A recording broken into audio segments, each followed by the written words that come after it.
Calm hands in a panic sky. The ultimatum arrived across the inner beacons while the bridge lights were still warming, and Admiral Mara Ilian read it the way one would read a storm edge, by pressure first, then color, then taste. Human fleet, the broadcast sang in a dozen dialects. Leave the lyric corridor within 9 minutes, or every convoy inside our boundary dies. The timer burned into the hollow like a red brand, 0859, 0858, 0857. The lyric corridor was not a corridor at all, but a long swell of gravitic slip between dust belts, the only calm water sheltering 8 civilian haulers and 2 hospital tenders. If the ultimatum doctrine meant anything, it meant the doctrine's owner believed killing was cheaper than patience. We do not kneel to a clock. We calibrate it. The command deck of the battle carrier Halcyon Ring vibrated with a familiar low hum as the reactor's feed pumps settled into flow. Coolant lines whispered. The recycled air tasted faintly of citrus from the scrubbers, a habit one mechanic swore helped morale. Mara stood with her palms on the rail, a habit she would not let herself break because it grounded her in steel, not in screenlight. The fleet-mind kestrel manifested as a hovering glyph along the rail, no face, only a shifting lattice of vectors. It preferred geometry to simulation. "Kestrel," she said, "confirm our people in the corridor." "Confirmed," the AI replied, voice low, almost dry. "Convoy Alpha 8, bulk haulers, cargo mass, 6.3 megatons combined. Echo 2 and Echo 3 are hospital tenders. Their cryo racks are full. Civilian count 4,110, identification keys aligned. Their anchors are within our protected speaking distance." "How close to their boundary?" Mara asked. "Within a single burn." 1.9 light minutes to the doctrine line, Kestrel said. "The ultimatum issuer holds 9 ships at mirror range to the corridor mouth.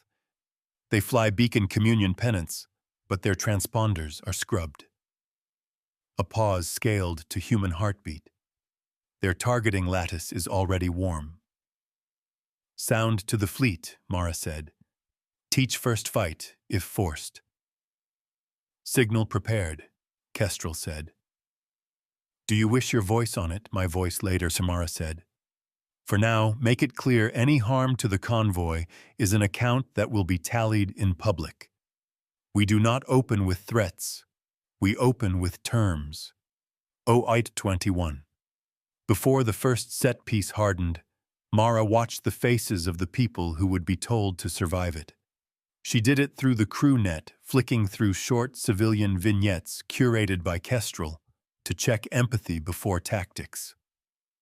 On Hauler Celandine, a deckhand with a buzzed head wrapped her hands around a hot mug and told a child about gravity and bravery, how both were invisible and both could be learned. On Tender White Heron, a nurse checked a boy's cryo line and traced a star on his palm with a glove, promising he would wake where the ceiling did not rattle. On Hauler Palatine, a cook sealed a pan so the oil smell wouldn't flood the vents, whispering a recipe into the recorder labeled "Recipes for When It Is Quiet." In each frame came small mechanical sounds, hiss of seals, click of belt buckles, the plaintive chirp of a pressure sensor, the fabric rasp of a strap being pulled tight. Kestrel dimmed the bridge displays by a shade the way it always did when civilians appeared on her rail. "You're seeing their breath," it said softly. "You always look where breath fogs first." "I look where breath fogs because that is where terror shows first," Mara said. Bridge eyes up. She felt the rail cool under her palms as the temperature control worked a little harder than it should. "We will not fight a doctrine with a doctrine. We will fight it with instruction." The quiet voice is clearer than a siren. 3. Ultimatum doctrine issuer is Beacon Communion Splinter, calling itself the Custodians of Balance, Kestrel said. They have used this countdown posture 7 times in the past 2 years. At 4 minutes, they burned 4 freighters to ash in Hecate dust. At 2 minutes, they maimed a tender so its racks thawed to ruin. Their calculation is that human fleets step aside when clocks scream.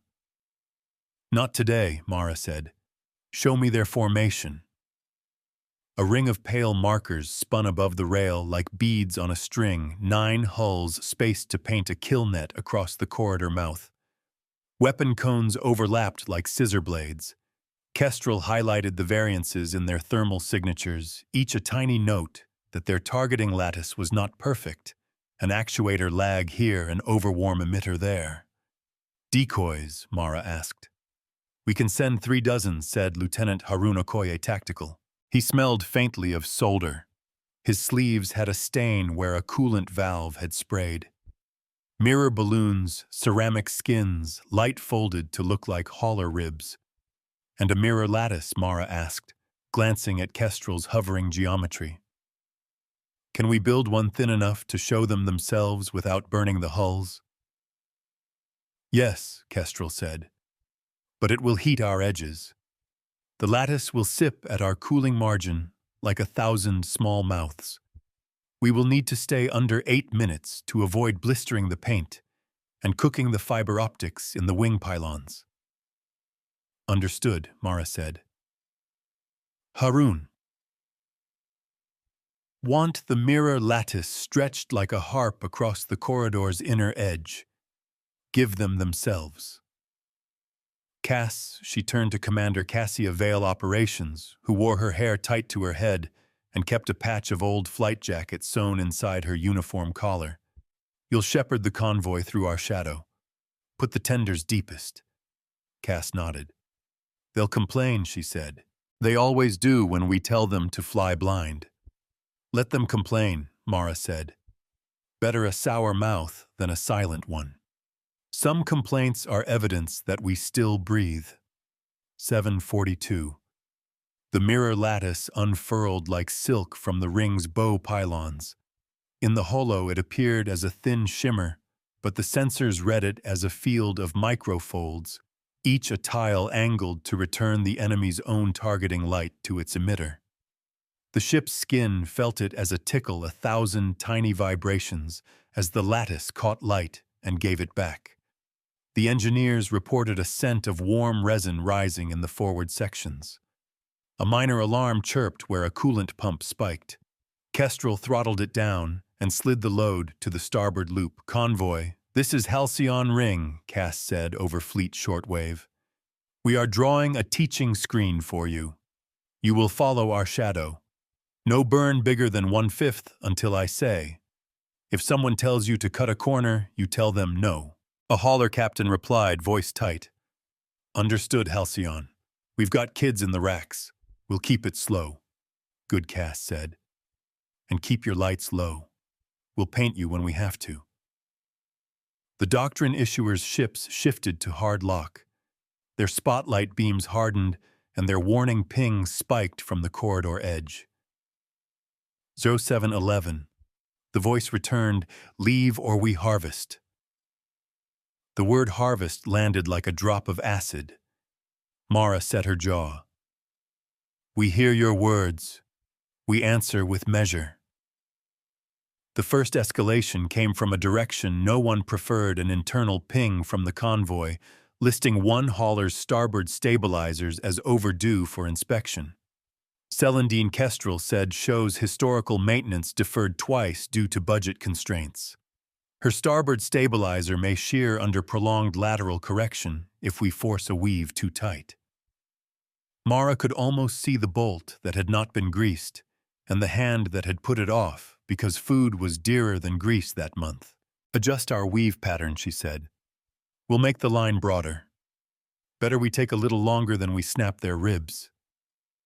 That increases exposure by 81 seconds, Kestrel said. Teach me what we can do with those 81 seconds, Mara said. Turn their doctrine on itself, Kestrel said. Their ultimatum presumes speed punishes the slow.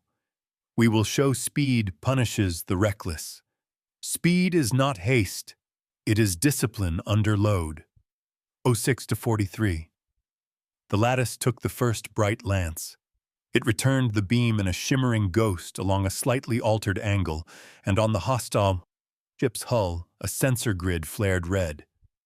They've blinded segment 7 of their own cone, Harun said, fingers tapping. They'll compensate. They always compensate, Mara said. They believe compensation is cheaper than contrition. She tasted metal. She had bitten the inside of her cheek. Kestrel. Expanding the lattice to echo their pulse harmonics, Kestrel said. That will warm us by 5 degrees in the bow. I will vent. The bridge dimmed a fraction as thermal regulators shunted heat to the side tanks. The floor under Mara's boots felt warmer. Through the side port, she saw the faint ghost of the lattice painting itself across the darkness like breath on glass. Convoy is moving, Cass said. Palatine complains she doesn't like our shadow. Her captain says we smell like war. Tell him war smells like mistakes, Mara said, and we intend to smell like instruction. A second beam struck, and the lattice turned it into a soft flare that illuminated the Doctrine issuer's own targeting dishes. Someone over there swore in a language the net caught and translated as a polite vulgarity. The timer said, 0601, we count your threats. We keep our own time. The custodians pushed their next escalation, a scatter of micromines seeded into the corridor dust. Kestrel's symbol shifted a fractional shiver that meant thought was being spent. Their minds are keyed to the signature of civilian haulers, it said. They've used that trick before. The minds listened for sloppy thruster harmonics. Can you sing cleaner than a hauler, Mara asked. I can sing like a tuning fork, Kestrel said. Then sing, Mara said. Let them lean for your note. The ring's thrusters thrummed in a tight, precise pattern, a pattern that would make an engineer cry for the beauty of it if an engineer were not already crying about the heat budgets. The minds turned inward like flowers seeking a sun, and Kestrel tickled them with a modulation that made their triggers think they had found their prey. They blossomed early in a harmless storm of shrapnel 1,000 meters off the convoy's path. The debris rattled the lattice and sounded like hard rain on ancient tin. A panel somewhere pinged loose and clattered back into place, startling a junior ensign who had never heard metal complain in that register before. Timing is a scaffold. Shame is a weight. 5 to 29. Doctrine issuer is adjusting, Harun said. They are spreading their cones wider to reduce the lattice's strengths, sacrificing precision for coverage. They're afraid of being recorded shooting themselves, Cass said. They fear ledgers, Mara said. They fear a clean line of numbers where others can read. She let herself breathe through her teeth, counting 2, 3, 4, then speaking. Kestrel, open a channel. Open, Kestrel said. Public mirrored recorded to 13 neutral nodes. Mara spoke in the even tone she saved for when children were listening. Custodians, your timer is not a law. We will not leave civilians to your arithmetic. We suggest you shut all weapons and open a lane for transit in exchange for our public notation that you showed restraint when it mattered. There was static, then a voice thick with pride that had never been cross-examined. Human Admiral, this corridor is debt. We harvest debts to keep balance. You are overline. You fear a tally, Mara said.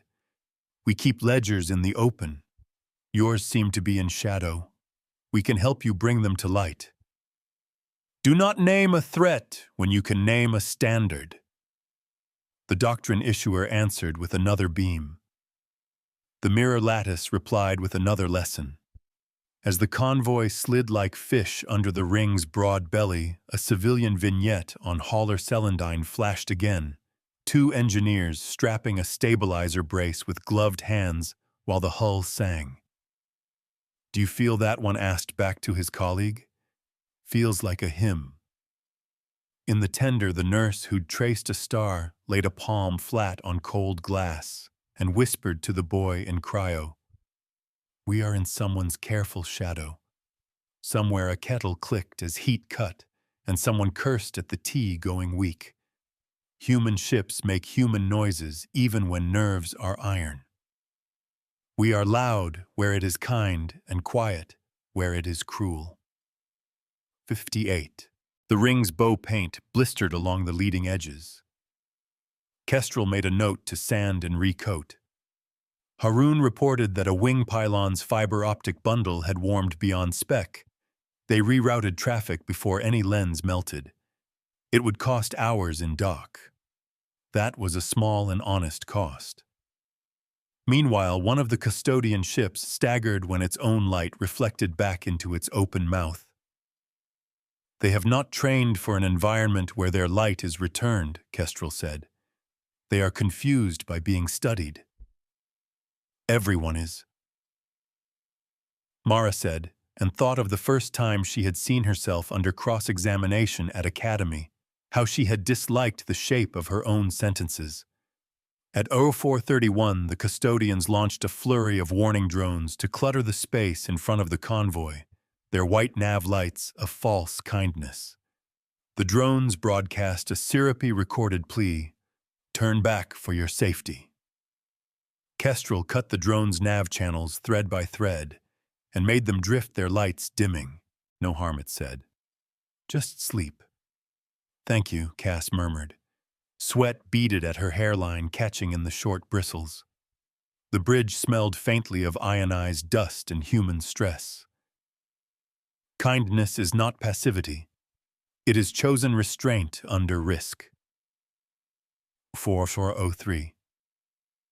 A plan-changing escalation broke like a glass dropped in a kitchen. Contact emerging behind the convoy. Haroon snapped. Unknown, dark until now. Signature resolves to a custodian cutter that hid in our blind line. Mara's mind traced the geometry and saw the trap the custodians had salted a knife into the convoy belly, betting the ring would face the 9 at the mouth and ignore the seed within. The cutter ignited a bright blue engine and burned for the tenders. Its comms spat the words of the doctrine like machine prayer. Kestrel Mara said, "Make me a corridor that looks like an exit." Yes, Kestrel said, already twisting the mirror lattice into a long, bright hallway where none existed. The cutter, seeing a path to the convoy's left, took it with hunger. The path curved on itself like a folded ribbon, and in 3 heartbeats, the cutter faced its own lead light. Its shields flared as its weapon recognized its weapon as threat, and the machine logic fought itself into a brief seizure. "Do we shoot?" Haroon asked, hand hovering. Mara watched the timer burn 0341. "No," she said. "We hold and let him learn he is holding a knife by the blade. Hold the line. Hold the temper." The cutter sheared off bleeding heat, one engine coughing flame like a smoker trying to run a race. Cass exhaled through her nose like a pilot who had just greased a landing she had no right to stick. "Convoy continues," Kestrel noted. "Stabilizer Celandine shows strain but holds. The brace songs are working." The doctrine issuer, embarrassed in front of their own, pushed a broader escalation. The 9 at the mouth moved to close the corridor entirely, forming a wall of overlapping cones edged with scatter. "They intend to salt the entire mouth and then claim that we ran," Kestrel said. "Their telemetry beacons are rewriting the tale as they write it." "Then we write it better," Mara said. "Publicly. Haroon, prepare the ledger cast. Tie into neutral nodes. Cass, accent the convoy signatures enough that the network sees their pulse. Kestrel, you will begin a running announcement we are teaching here. We are not killing. Make it dull enough that liars hate it. Say it clean. Repeat it until the liars are bored." 309. The mirror lattice began to flicker as fresh beams hammered it. Kestrel shifted phase and angle to keep returns controlled, but the ring's forward heat climbed. A tang of hot copper swam into the bridge air. A cooling fan somewhere under the deck began to complain in a steady whine that burrowed into the skull. An ensign swallowed and pretended he didn't hear it. Mara heard it and let it be part of the rhythm. "We need a relief valve," she said. "I can vent heat into a halo that looks like a flare," Kestrel suggested. "It will make us brighter, more targetable, but it will give the convoy a darker shadow to pass through." "We take the brightness," Mara said. "Better we glow and eat a little sting than they glow and be eaten whole. Brace with the shoulders that can carry it." A new civilian vignette rolled in as if Kestrel knew the bridge's breath had shortened. On Hauler Palatine, the cook who had sealed the pan now unsealed it, letting garlic spill into the common room, so the crew would have a smell that promised afterward. On White Heron, a medic recited a list of names of patients to a recorder, so their families would later hear that someone had spoken their names while the sky trembled. On Celandine, the two engineers finished the brace and leaned foreheads together in the awkward way of people wearing helmets. They laughed once like striking flint. "We are measured by the care we take when no one sees." O241. The custodian's leader finally revealed a face, a pale, thin countenance framed by a collar studded with little mirror shards, so that every light cut him into slivers. "Admiral," he said, stepping into the neutral node feed, as if to bless it. "You are overstep. You tally us as if we were your students." "I tally outcomes," Mara said. "There is a convoy. There is your doctrine. Your doctrine kills those who cannot move fast enough for the glory of your calculation. We are moving them at a safe pace that honors their repairs and their bones. If that instruction makes me your teacher, be grateful you have one." "You speak like a court," he said. "We build courts into our bridges," Mara said. "If you want to argue cost, we can argue with numbers. Argue in public. It is calmer there." He flicked off face worse in absence. The ring's pylon bundle crossed the red line and threw a warning. "We are at risk of fiber collapse in the starboard bow," Haroun said. "If we lose that bundle, the lattice will tear there." "Can we stitch it?" Mara asked. "I can braid the traffic," Kestrel said. "We will lose 20% efficiency along that edge, and our right-hand return will be less pretty." "It does not need to be pretty," Mara said. "It needs to be sufficient. Sufficiency is a kind of grace." The second plan-changing escalation was not theirs. It came from the convoy itself. A private channel from Tender White Heron flashed medical emergency. One cryo rack lost seal, manual intervention required. Cass's eyes flicked. "They can't slow more," she said. "If they slow, they'll lose the whole row." "Open them a hole," Mara said. "We'll widen the dark just enough. That exposes us," Haroun said. "I know," she said. "We expose to save a child." Kestrel's tone softened to a thread. "I will shiver the lattice like a curtain, and we will let White Heron slip her hand out to close the leak. We must time it on their heartbeat." "Call it," Mara said. "Now." White Heron shuddered and then steadied. A hiss like a sigh threaded across the bridge audio. Seal restored the medic's voice, said shaking, "We have them." Heron slid back into shadow, and the lattice regained its shape with a sound like a choir swallowing. "We do not trade children for cool numbers, 149. The Doctrine Issuers 9 realized the corridor would not close without them owning their cost. They shifted to a ramming net, sacrificing all clean lines for brute body. Their engines bellowed, and their hulls burned hot pomegranate on thermal cams. Kestrel made the vector analysis blossom like frost on glass. "They intend to push us into our own lattice," it said. Turn their corridor against them, Mara said. If they want to ram, show them the path they open. I can build an apparent corridor off their ramming angle that looks like the path of least grievance, Kestrel said. If they commit, they will enter the harmonic ring where their lights catch their own wake. Do it, Mara said, and keep the ledger open while you work. Make sure the neutral nodes see their engines burn for pride. Pride burns hot. Stupidity burns long. Chapter 21. The corridor Kestrel drew was a beauty of mean motive.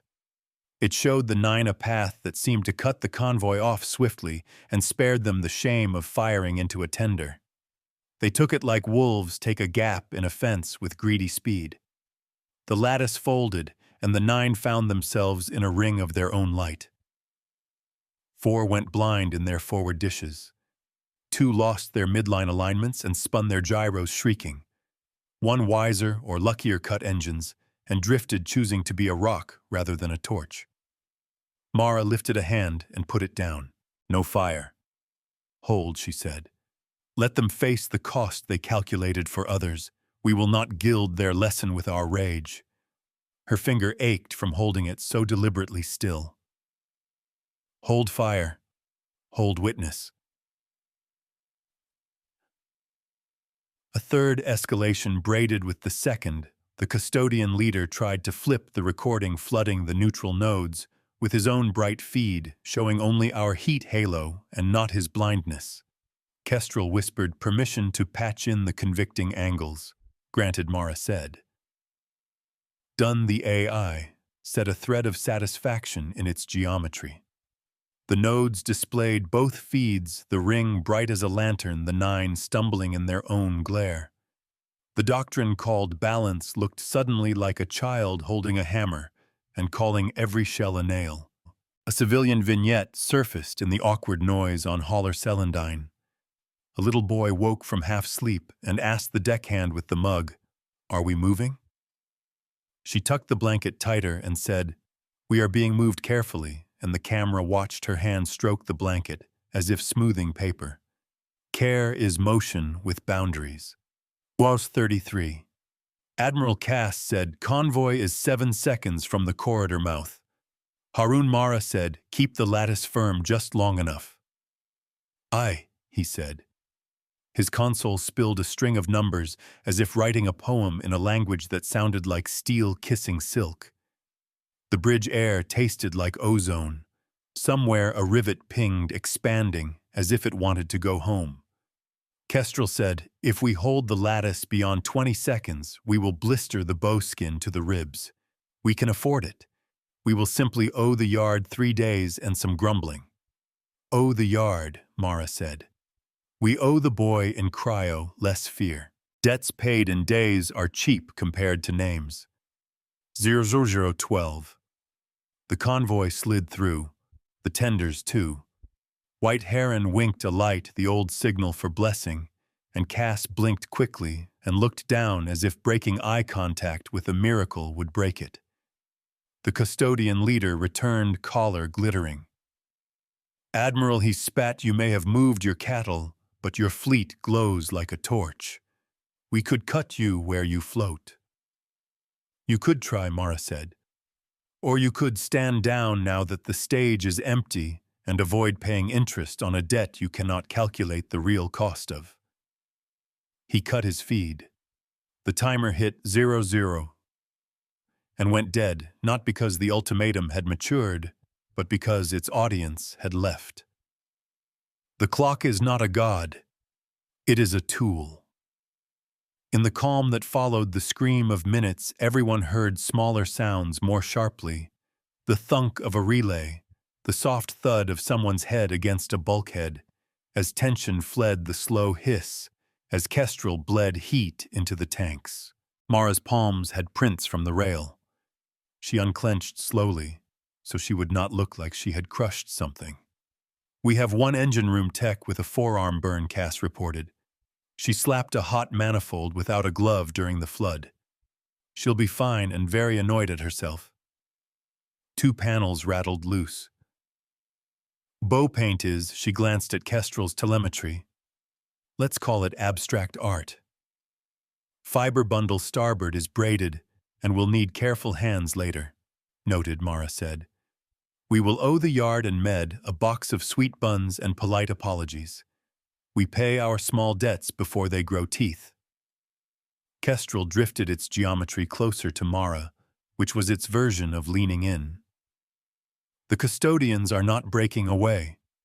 They have pulled back 50 kilometers and are sending a courier to the outer nodes claiming victory because we glowed, it said.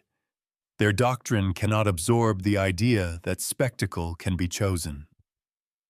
Then we teach again, Mara said. Open the ledger to the public. Show the convoy names. Show our costs. More importantly, show their self-harm without us firing a shot. I will annotate, Kestrel said. Numbers first. Names with permission. Heat curves last. They are gaudy. Thank you, Mara said. Do not feed the gaudy first. Feed the hungry fact. The second set piece sharpened without the bridge willing it. A system-scale trap lay one jump ahead in Calliope's scarp, where a wide-open corridor narrowed to a waist between two magnetized debris reefs. The custodians would assume humans would relish a clear run after surviving a countdown. The doctrine counted on relief. Mara did not. She had read their playbook. She saw where pride would try to reclaim a narrative. The trap would look like a mercy lane, a bright, generous channel on public charts that had been scrubbed in the last 6 hours to look safer than it was. Cass, she said, I want the convoy to idle behind the curtain of the outer dust and pretend to dither over fuel budgets. Make them look undecided. Meanwhile, we'll take the ring and 2 escorts and go scout the mercy lane. That's bait, Cass said. Good, Mara said. Sometimes you need to look like food so the wolf shows its teeth. Look like meat. Fight like memory. Before they burned, Kestrel pulled more civilian breath into view, this time from the convoy edges. On Palatine, the cook set out bowls and told a joke too dirty for the recorder to keep, but the laughter stayed. On Celandine, the engineers played a game where you named the tools on a tray blindfolded by weight alone. On White Heron, the medic set a metronome app to match her heartbeat so she would not hyperventilate when the next alarm sang. These small rehearsals mattered more than big ones. Mara nodded at the vignettes like blessings. Let's go, she said. The ring moved in a slow glide, its engines whispering. The escorts, 2 lean corvettes named Winch and Briar, kept station. The Mercy Lane glowed ahead in chart light, all friendly baffles and convenient guidance pulses. If I were young and stupid, Haroon said I would take that lane and brag about our arrival time on the other side. You are neither, Mara said.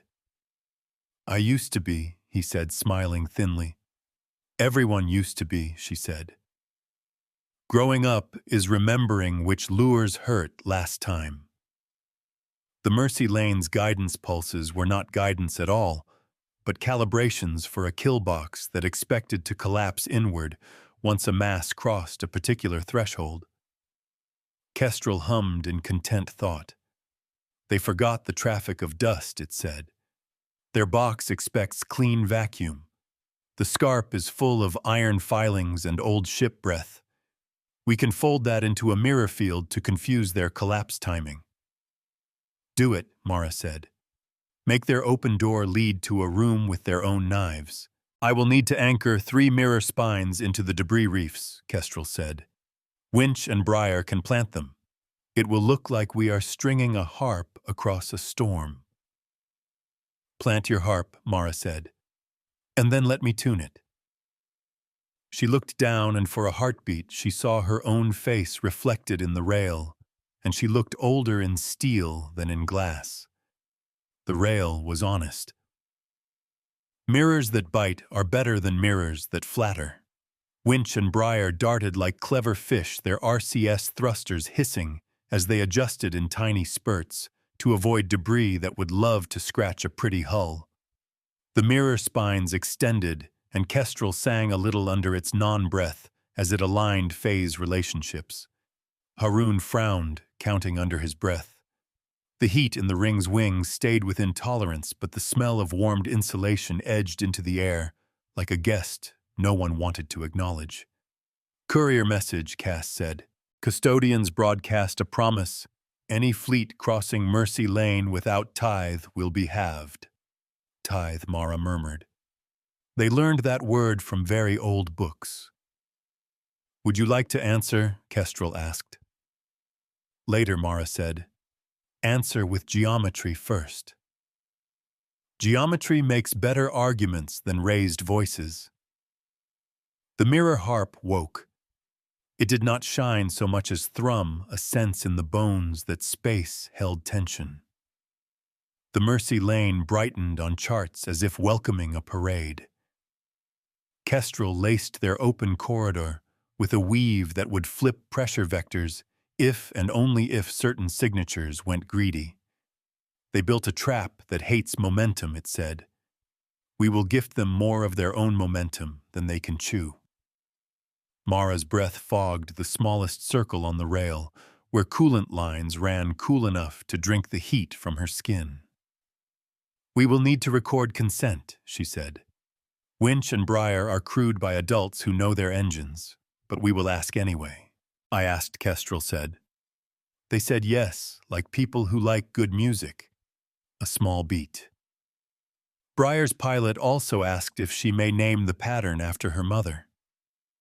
"Tell her yes," Mara said. "We can call it Judy's reversal in the ledger." "Done," Kestrel said, small warmth in its voice. "Name things after love when you can." They tested Judy's reversal with a discarded drone, then with a heavier piece of scrap that had used to be someone's antenna. The fold flipped cleanly. Kestrel adjusted the phase by the thickness of a human hair, because that is what made it sing instead of groan. "Ready," it said. "Bring the convoy up," Mara said, slow with the complaint of people who have earned it. Cass relayed, and in the background, the convoy's voices returned. Captains describing fuels and fears, the medic on Heron, counting under her breath to keep her calm.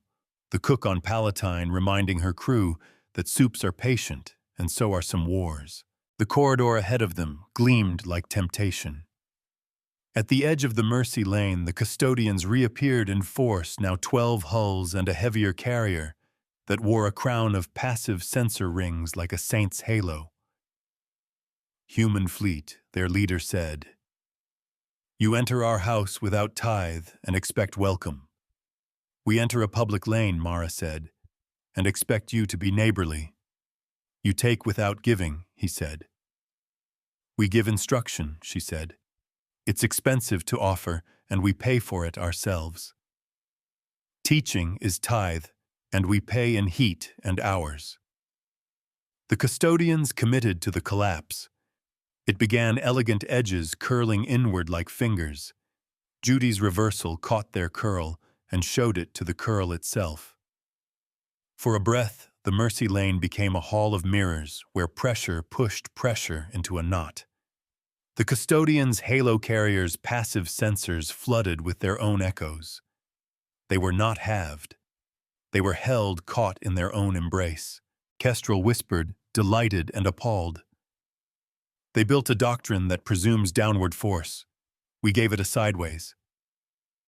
"Convoy through," Mara said. "Minimal burn. Stay in the dark in the middle." The ring held outside the trap a lighthouse that refused to enter its own light. Winch and Briar trembled along the edges of Judy's reversal. Their pilots' hands sweated, and the metals sang. The bridge on the ring smelled now decisively of hot dust and citrus, a reminder that scrubbers worked even when nerves did not.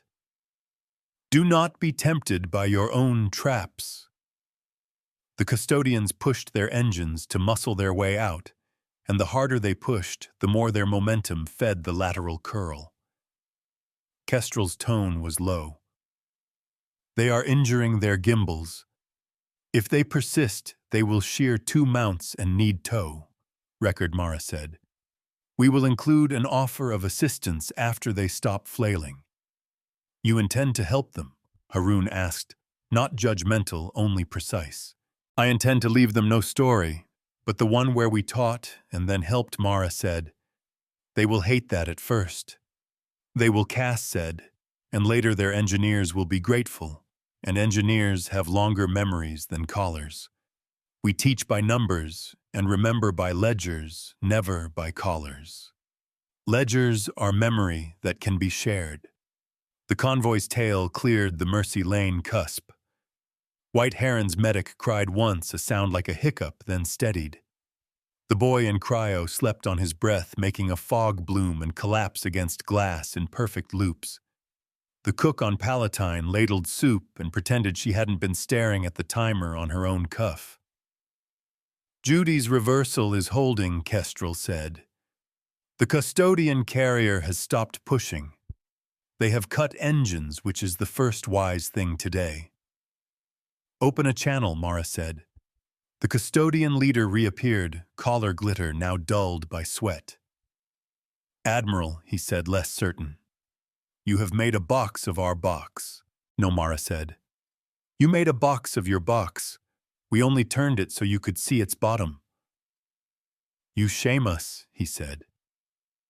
I do not shame you, Mara said. You chose to run a doctrine that does not account for the people under it. Shame is what you feel when you stand in light and finally see. His jaw worked. What is your demand? Stand down, Mara said.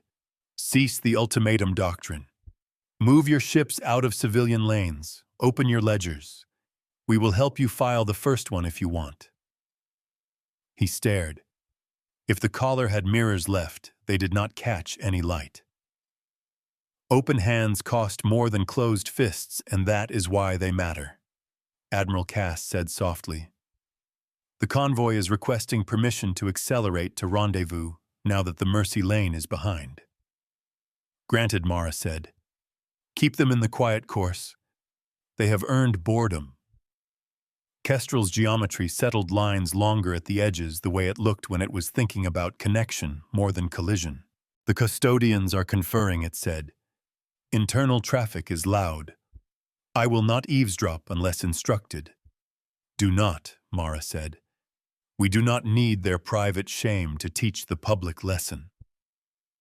A faint rattle moved along the ring's spine as structure cooled and plates adjusted. Somewhere very far forward, a tech laughed at a joke that would not be funny later, and for some reason was perfect now. Wait with your shoulders down and your tools ready. The custodian leader returned to the channel with his eyes lowered. Admiral, he said at last, your math is perverse. You use it to deny glory. I use it to avoid funerals, Mara said. Glory is just a bright word for noise.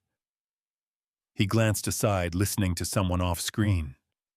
When he faced her again, his collar looked heavier, as if its little shards had gained weight. We will disengage from Mercy Lane, he said. But your presence is a provocation in Calliope's scarp. Our charter claims guardianship. If you remain, we must announce censure and levy fines. Announce what you like, Mara said. We will remain until the convoy's tail clears the drift and the med racks are steady. If you levy anything, levy apologies to the people you frightened for a number. Her words were flat as rail steel and twice as useful. The Halo carrier's passive rings dimmed. Tugs nosed the custodian ships away from Judy's reversal, like dogs guiding stubborn cattle. The mirror spines shivered as Kestrel bled tension out of the weave. The ring's deck hummed in the lower register, a big machine settling after effort. A spatter of dust pattered against a forward plate.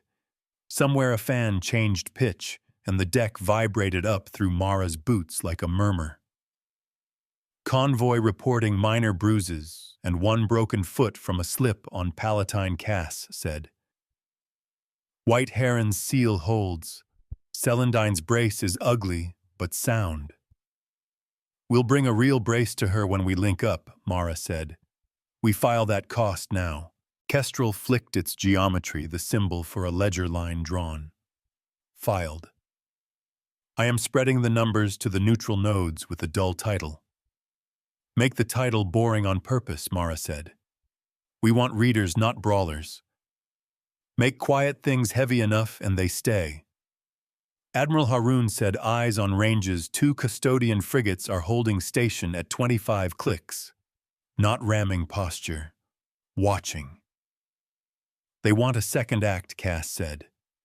They want recovery, Mara said, and a new angle.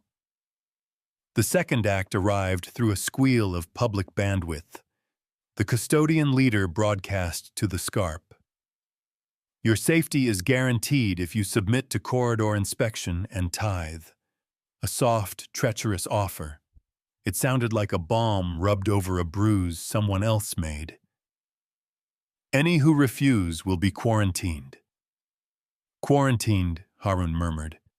They mean boxed and delayed until their timer comes back. They want to look merciful while keeping the ultimatum engine running, Mara said. They cannot afford a clean stop. It would admit they were wrong. Kestrel's glyph hovered near Mara's shoulder. We could leave it said. We could claim the convoy as enough. We could, Mara said. But then the Mercy Lane would revert the minute our backs were turned. She breathed the citrus ozone air and let the tang prick her tongue. We need a public reckoning. Something that shows the cost of their doctrine to themselves in numbers they cannot pretty. Tear the drape. Let the machine show its gears, Proposal Kestrel said. We request an open audit of the last 7 ultimatum events. We present theirs and ours side by side. No rhetoric, just timing damaged lives, altered fuel, burned hours lost. Their doctrine believes it is efficient. We demonstrate the inefficiency they hide. They'll refuse, Cass said. They will, Mara said, and we will audit anyway with neutral node signatures. Invite every station master within 2 jumps to annotate. Haroun lifted an eyebrow. If they jam nodes, then we carry the audit in hard copy and staple it to their doors, Mara said, and Haroun's mouth twitched. Kestrel, start the audit build. Begin with Hecate dust and thread forward. Give me interval and consequence columns. We will invite the custodians to write their own commentary in a 3rd column labeled Justification, labeled Kestrel said. I have seeded requests to 13 nodes. 4 have accepted with enthusiasm. 1 station master sent a photo of a broken ankle from a forced turn under an ultimatum net. She wrote, "Please finish the math we started with a cast." Invite her to the public channel when we argue, Mara said softly. I want their engineers to hear her talk about bone. Bones do not negotiate with clocks. Before they moved to the legal brawl, Mara asked for one more check of breath.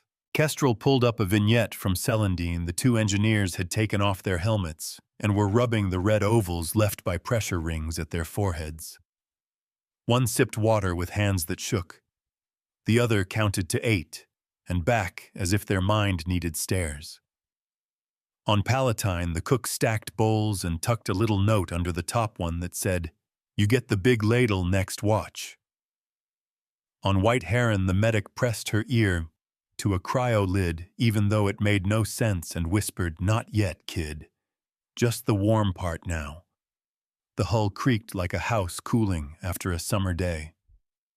Bring the channel up, Mara said. The custodian leader and 3 lieutenants appeared. The image split into a grid. Behind one, a tech looked irritated in a way that only people who had been told to make ugly things look pretty get. Mara held their eyes one by one as if she were in a small room where everyone could smell the same coffee. We request an open audit, she said. 7 events. 2 columns, intervals, and consequences. 3rd column, for your rationale. We broadcast the sheet to neutral nodes and to Calliope's SCARP in real time. Let engineers argue with engineers. You attempt to trial us, the leader said. I attempt to count, Mara said. Your doctrine worships timers. Worship with me. Invite them to the altar of what they claim to love. He glanced to the side again. The irritated tech touched his ear and whispered. The leader swallowed. We accept in principle, he said, surprising his own lieutenants. But we choose the venue and the auditor. Choose the venue, Mara said. We pick the auditor. Station Master Lian of Dock 7 broke her ankle because of your net. She will read the columns. A pause. A jaw clench. Then accepted. Good, Mara said. Begin with Hecate dust. Kestrel released the sheet. Numbers appeared in a sober grid, not pretty, not austere, just honest. Hecate 4 freighters destroyed at T400 to make an example. 187 lives. 6 hours diverted traffic. Fuel burned by responders. Repair bay saturation. Docking schedules blown. Med bay overtime. 3 funerals on the same day without proper songs because the choir was tired. The custodian's rationale typed in short bursts. Prevent greater violation. Demonstrate seriousness. Reset posture. Lian's voice read the left 2 columns in a steady cadence, then read their rationale without flinch. We will take comments from the floor, she said, and her breath hissed once at the end, when pain found the seam in her voice. Open the floor. Do not rush the first voice. Call after call came in. A mechanic described a scorched workbench and the cost of a new soldering station on a station budget that had already been trimmed to the bones by 3 quiet years. A mother spoke about the lie in the word harvest. A custodian censor chief voice low said that her dishes had sung after Mercy Lane in a way that frightened her as if they were ashamed. An accountant from a freight house said the spreadsheet he'd kept for 20 years didn't know where to put time or fear as a line item, but maybe it should. The leader held his face still and let the weight land. When it ended, Kestrel quietly added a line in small type at the bottom of the sheet. We teach by numbers and remember by ledgers, never by collars. The words did not boast. They labeled. Call things what they are until euphemy runs out of breath. The custodians tried one last pivot. We accept certain costs, the leader said, but any doctrine has costs. Your mirror trick risks debris cascading. Your refusal to move when told puts you beyond reason. We risked paint and hours and a worker's forearm, Mara said. You risked strangers' lives to prove a point to yourselves. A point about order, he said. Order that cannot bear a face is not order, she said. Silence, then a whisper from his irritated tech, this time not forgotten. Sir, the tech said, forgetting to mute, they are right about the waste. We burn bearings for the sake of posters. Posters, one lieutenant repeated, baffled. The speeches the tech said, cheeks reddening. The ones we put in the nodes calling ourselves balance. Sometimes truth arrived like a child with jam on its hands, obvious and sticky and unplanned. A ragged admission is still a door. Admiral Cass set off the public channel internal to custodians a vote call. Let them vote, Mara said. Kestrel, do not eavesdrop. We will watch only what is offered. The bridge quieted. The deck under Mara's boots rose and fell with the slow breathing of the ship's thermal systems. Somewhere aft, a locker door latched properly after having been slightly ajar for too long. The click traveled down the frame like a tiny applause. Minutes later, the leader came back to the public feed with a throat that had forgotten how to be proud. We have suspended the ultimatum doctrine pending a full review, he said. We will withdraw from Mercy Lane and remove our timer protocols from civilian corridors within 60 hours. We request assistance with gimbal repair and sensor calibration. Cass closed her eyes, and breathed once the way pilots do when they put a ship exactly where they wanted it. Haroon allowed himself a real smile. Kestrel's geometry, smoothed like silk, laid flat by a careful hand. "Assistance granted," Mara said. "We will send Winch and Breyer with engineers and a crate of sourdough starters from Palatine. They travel better than apologies. Bring tools and bread. Leave lectures behind." Before the ring moved, Mara asked for one more civilian slice to lay over the moment like tracing paper. On Palatine, the cook wrote on the bulkhead in dry erase bread tomorrow. If the ovens behave and someone beneath added, we earned it. On Celandine, the engineers loosened the temporary brace and retightened it properly, with hands that did not shake this time. On White Heron, the medic sat and let her head rest on her arms for 8 breaths before she stood to check the racks again. The hull made the small, ticking sound of hot metal deciding to be cool. Admiral A. Courier from the Beacon Communion Central Council Kestrel said, "They request a formal hearing on the matter of doctrine instruments and their lawful place in corridor governance. They offer neutral ground at Slate Cradle." "Accept," Mara said. "Make it public. Invite station masters and tug captains and cooks. Invite the kid who woke up and asked if we were moving. Invite engineers." And the irritated tech, Haroon said. "Especially engineers," Mara said. "Put every stakeholder in the room and count again." Slate Cradle rolled under them like a gray coin with honest scratches. The docking clamps took the ring with a thud that went up through the spine. The air in the tube tasted of machine oil and Salt Slate's coast plants ever present even here. The hearing hall smelled of metal chairs and old arguments. The sound system popped once and then behaved.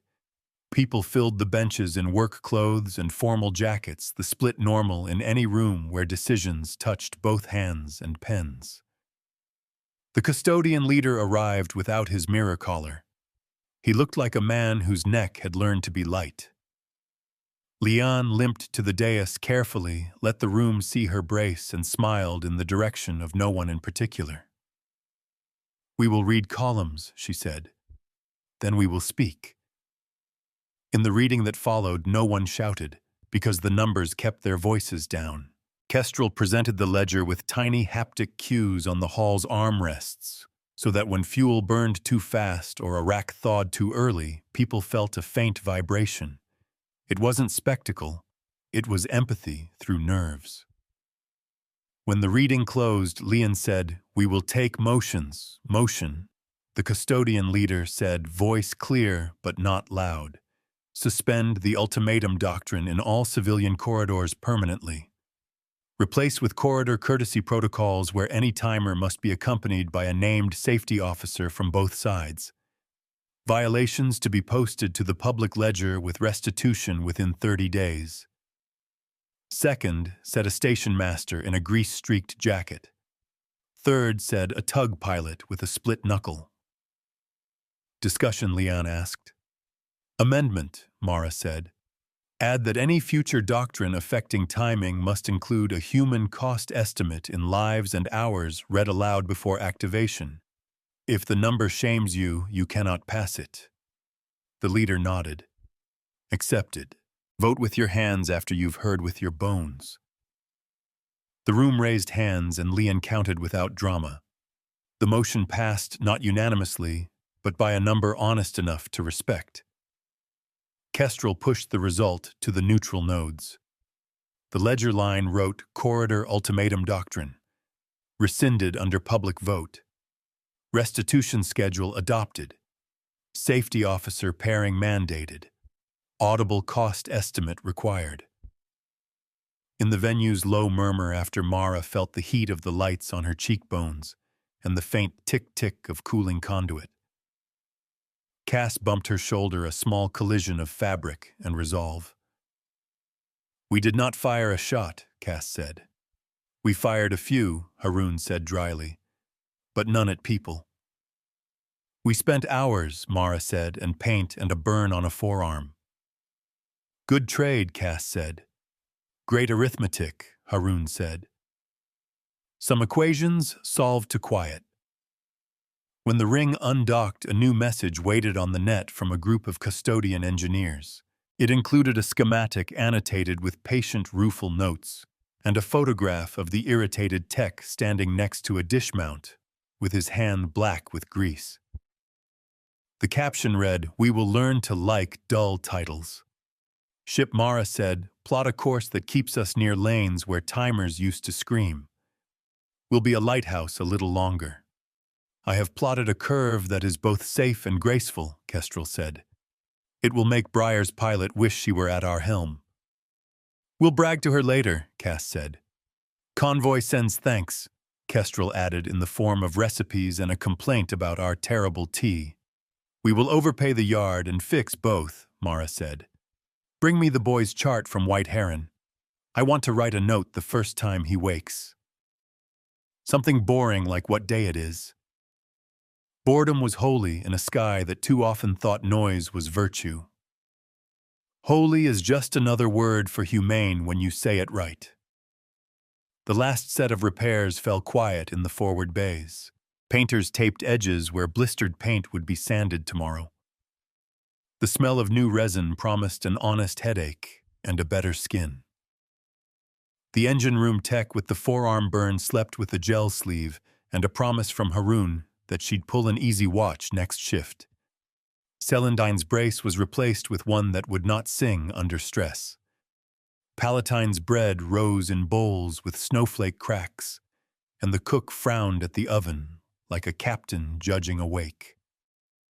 Kestrel dimmed the bridge lights a fraction unprompted, the way it did when it wanted human pupils to widen enough to catch small truths. "Admiral," it said. "Do you wish to record a close later?" Mara said, and rested her hands on the rail until the cool came through the heat. For now, crewnet only. She spoke to them in the tone for tools. "We did what we say we are teach first fight if forced. You were teeth when kindness needed teeth, and you were hands when calculation wanted to be cruel. We will pay our yard and feed our med and send bread to people who voted to be better." Cass leaned in, half a smile. "And after Mara said, we go where the next timer thinks it can scare a freighter. We will be there first. Go early, with calm hands and dull titles." The fleet drifted to a quiet station-keeping posture, while the convoy slid ahead by the margin of their new boredom. The ring's windows showed shipping beacons winking like domestic lights in a city that decided to sleep. The hull's vibration settled into a soft constant that felt like a heartbeat. The coolant hiss lowered to a cat's sigh. A tiny red indicator near the forward bulkhead clicked off as a circuit cooled. Mara stood at the rail and searched for language that did not break. She found it in the simplest lines, the ones you could say over the clatter of a galley or the whine of a pump. She kept it short, because long speeches were for days when you had something to sell. "We argued in public and we held fire when the doctrine begged us to hurry," she said. "We showed the cost that pride hides and we paid our own small bills openly. That is the work. That is the precedent. Carry it like a tool, not a trophy." The blockade lights along Slate Cradle dimmed one by one in a deliberate sequence. The public tally on the neutral nodes ticked to yes and settled, and the mirror arrays along the ring's bow cooled to a pewter sheen. "We will be boring until boring is safe again."